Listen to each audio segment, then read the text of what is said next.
this answers your question. It's going to be one-on-one. Gemini against Ron Starr. The hired hitman by Greg Spitz. Greg Spitz needs to be stopped. Somebody needs to help out Ron Starr in his fight, in his quest to win the ACPW Heavyweight Championship that he never technically lost. He was stripped of the championship. Gemini on top of Ron Starr, just mauling them over. And you know what, guys? If I see Gemini in an empty parking lot, I am running. I'll tell you, even though it's only one-on-one in the ring, it is still a 3-on-1 situation. You know, you gotta show the best judgment. Did you see that? I don't mean to interrupt you. He just fall-away slammed Ron Starr. Ron Starr is 315 pounds easily, guys. The strength that these two behemoths possess is just unbelievable. And now Greg Spitz has them in his pocket, in his crew, if you will. If Ron Starr can't stop these guys, I ask you, who's going to stop them? Not damaging. We saw them last show. I keep saying last week. I'm sorry. It was 3 weeks ago. Last outing here at the Underground. We saw them go to a double disqualification finish with damaging. They left all 4 men hurt. But towards the end, we saw Crash Crew slamming their heads up against the steel wall. Well, just now, Ron Starr got his head rammed right into the steel door of our exit in the back of the Underground. These guys don't care. They will use anything in the Underground that isn't nailed down, and sometimes things that are built in to their advantage. A big splash from the 3-pound there.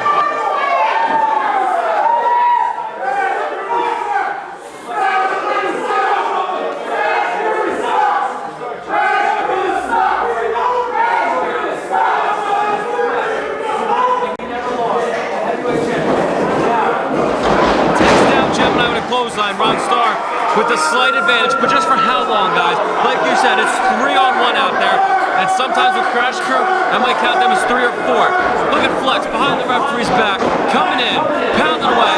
It's in front of the referee's face. This referee, I think he's scared of these guys. I don't blame him.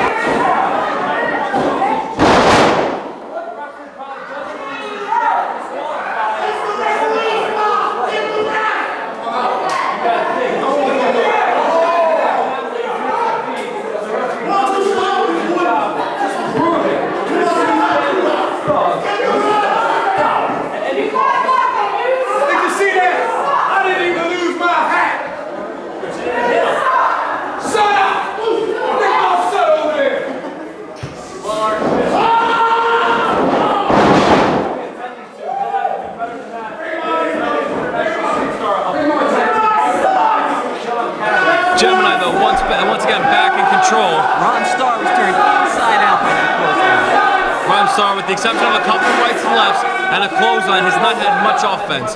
And you know what? When there's 3-on-1, I don't suspect there is much. He's got to do something. He thought he had a title shot by pinning Zach Connor in that 6-man tag. He thought he was going to get his match with Greg Smith, but once again, as usual, they find a way to pull the shirt over and punch him like it's a hockey fight. Pull the shirt over Ron Starr. Well, you know what? Ron Starr's got to stop letting his emotions take over. He should have read his contract, and he should have exercised better judgment than to come out here against a 3-on-1 situation. You know, emotions are great, but sometimes they'll get you in a lot of trouble.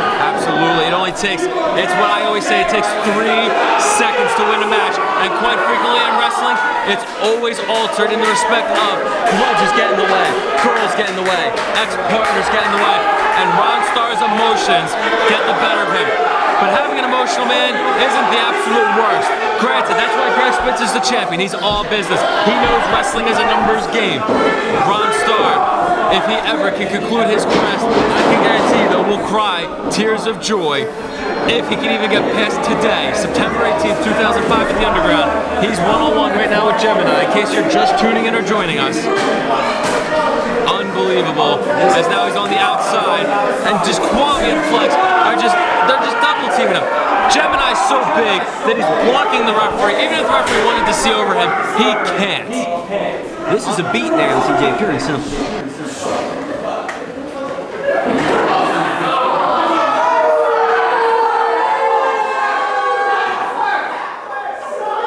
No, I just don't know what to think of this referee. I don't know if he's intimidated.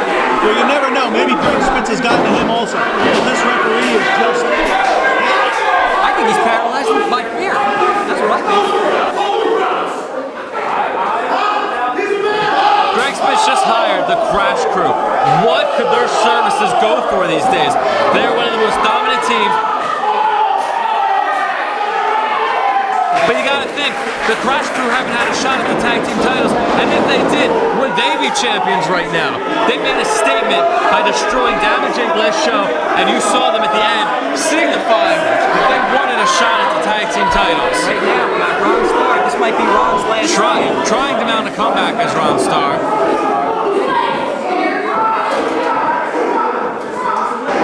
He's throwing some leather. Not enough to take down the big man. Ron Starr. Oh! Takes down Gemini. This could be the opportunity he needs, guys. He's calling for the elbow. This could be it. Nails him with it. Cover him while you can. Cover him while you can, Ron. And that's why you had to cover him. Kwame just coming right in there. Right in front of the referee again. And here's that 3-on-1 situation we were talking about earlier.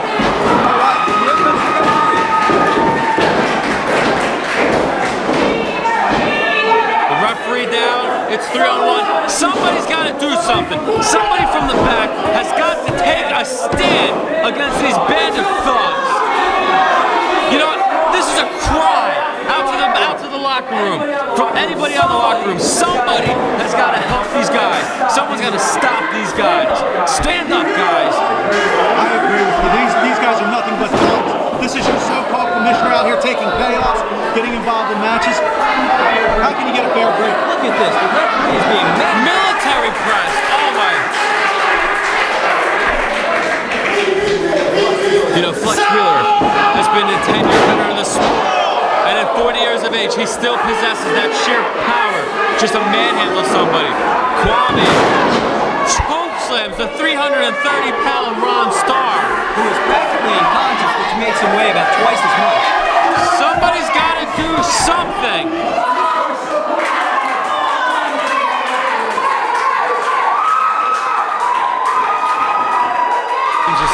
A referee's not going to do the job. Somebody's got to get out here and get these guys help. Match, Gemini.